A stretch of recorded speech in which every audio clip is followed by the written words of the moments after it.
Okay, we shall discuss reverse transcription today. In order to do so, we will start with the central dogma again. What the central dogma is, we've already done before. It has the information flowing in one direction. So flow of information is unidirectional. It flows from, say, first of all, it forms from DNA, another DNA is made. This is in replication. Now, S phase, where the DNA is replicated, duplicated. So this is DNA making another DNA. Then we come to DNA forming RNA. This is transcription. And the RNA that is produced here is actually known as the mRNA. And from here, this goes on to the ribosome. This is the mRNA. It goes to the ribosome, which actually produces this long chain of amino acids to form this protein, the required protein. So this is transcription. Again, flowing in one direction. Okay, DNA to mRNA to protein. This was done by Crick, Watson and Crick, 1953. But later, in 1970s, Basil and Clement, they came across an enzyme which actually turned an RNA into DNA, meaning this RNA is going backwards. This is not unidirectional. Okay? Now, the reason why this is called a dogma is because this fact was, an infallible fact, cannot be changed.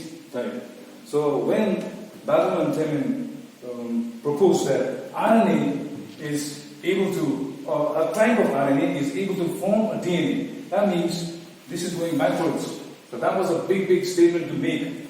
And there weren't a lot of scientists who would take that. So, but whatever the be it as it may, the truth came out that RNA does make DNA. Now, this is possible only in certain viruses. The viruses which are able to convert RNA into DNA are known as retroviruses. And one of the most important ones that we know is the HIV/AIDS virus, which is able to use this process. Now, when we talk about RNA converting itself into DNA, what we normally think is the RNA is a single-stranded what we call genetic makeup, and DNA has a double strand. So this is where we get confused, because there is a double-stranded DNA, okay, which is that, but there is a single-stranded DNA as well. This is not an RNA, this is a DNA, but having just one single strand. And RNA can also be single-stranded. Most of the time it's single-stranded. But RNA can be double-stranded as well.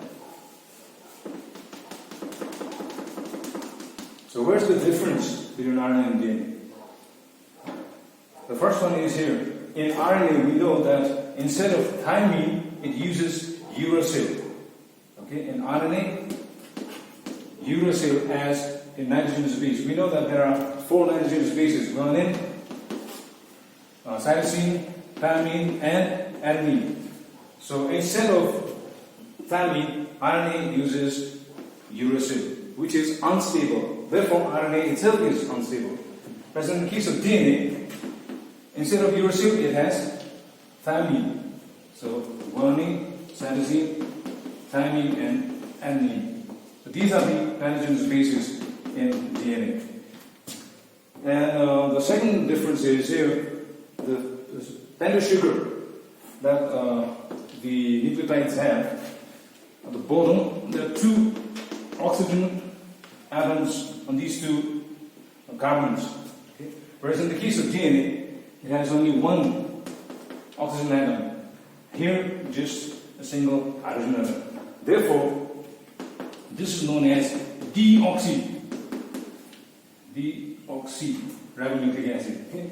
So one oxygen atom has been removed from here. So this is the makeup of a DNA. So whether it's a single-stranded DNA, whether it contains a single strand or double strand, does not matter. It has to have these components to make it RNA or DNA. Okay, the process of reverse transcription, as we've already discussed, it is the making of a DNA from an RNA. And in this case, we'll take an mRNA. Okay? So as we know that mRNA has, this is the main portion with the codes which needs to be copied or which produces the protein. And in the case of a virus merely has this DNA covered by a protein cover. So this codes, the codes that are there in the DNA is just to make a protein that covers it. Okay? So this is what it wants to copy. Now it has two regions just after these pink ones, known as, in between the pink ones, known as the UTR, untranslated regions. This region contains codes that help the ribosome to bind to this mRNA. Okay? And this also contains codes which helps terminate the copying of this mRNA. And we know that this is the poly A tail. Poly A tail. And this part is your cap. So this is the cap made of this modified guanine and contains a poly A tail with this repetition of N9 codes. So they are there in order to protect the mRNA from any kind of damage. They stabilize the mRNA. Now, but the mRNA contains these untranslated regions, and therefore it needs to be what's called purified. Merely meaning the removal of these two unnecessary codes. Okay? And the cap is also removed. And then we find this mRNA. First of all, the first step is the addition of a T primer. So here is the purified mRNA, and we have the 5' N on the left hand side and 3' N on the right hand side. And this is the poly A tail where the T primer fixes itself onto. Okay? So this is the T primer. Because it's an A there, we have a complementary base pair called the TTT. Okay, so this forms the primer, and then the reverse transcriptase. That's the enzyme, which is actually called the RNA-dependent RNA polymerase. Okay, reverse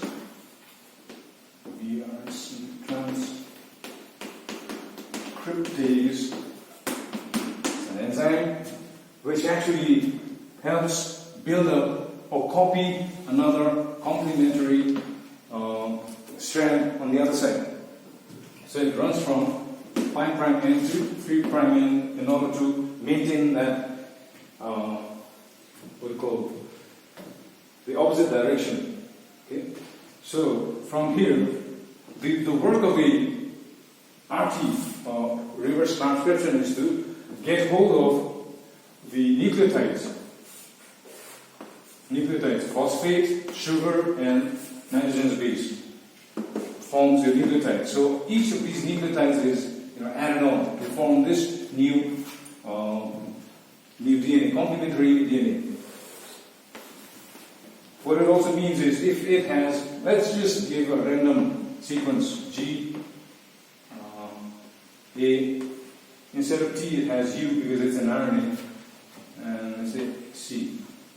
So when this new DNA is formed, for G it gives a C, for A it it gives a T.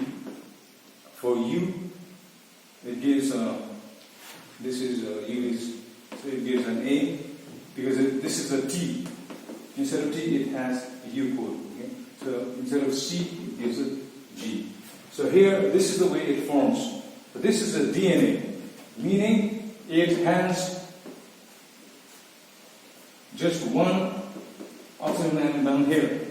Here only one, and it's a deoxyribonucleic acid. And it also means, what was the other thing? It uses thymine instead of uracil. So this is formed, and this is known as your copied DNA. Whereas this one is RNA. So I'm just going to write here, copied DNA. This is replication, okay? And the next step is the removal of RNA. So this is RNA, and this needs to be removed. Now, this complex is called the DNA hybrid, because it has RNA and a DNA. It's a DNA hybrid. And on such a complex, there's one enzyme which works very well. It's called ribonuclease H, or RNase H. This seems to work very well in this particular combination. So here is the original we call mRNA. This is the copied DNA. Now the work of this is to remove the mRNA. And it cannot remove altogether, it just cuts off or digests portions of the, digests or breaks the mRNA into pieces. So, and it's not complete now. Now, these pieces form the primer to copy this DNA. Okay?